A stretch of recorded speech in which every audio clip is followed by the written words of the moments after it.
Ya, sementara itu pemirsa, Komando Armada 1 akan menggelar operasi siaga tempur di Laut Natuna menyikapi masuknya 6 kapal Cina di perairan zona ekonomi eksklusif ZEE Indonesia yang membuat para nelayan lokal takut untuk melaut.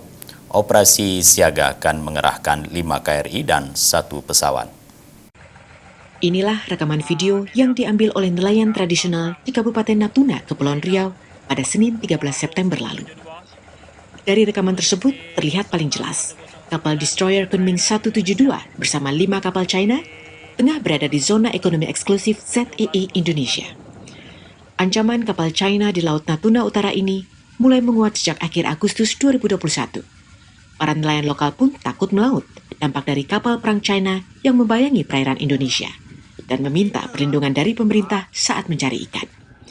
Panglima Komando Armada 1 Laksamana Muda TNI Arsyad Abdullah yang ditemui di Natuna pada Kamis 16 September memastikan kehadiran TNI Angkatan Laut di Laut Natuna Utara.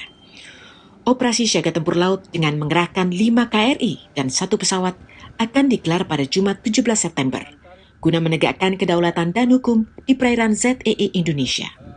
Selain itu, ia juga menyampaikan konflik di Laut Natuna Utara saat ini masih bergulir, sehingga memberikan dampak intensitas kehadiran kekuatan Angkatan Laut maupun Coast Guard negara asing yang memiliki kepentingan di wilayah perairan tersebut. Banyak kepentingan negara di sini. Ya, salah satunya garis batas ZEE antara Indonesia dengan Vietnam ini sampai sekarang belum ada kesepakatan.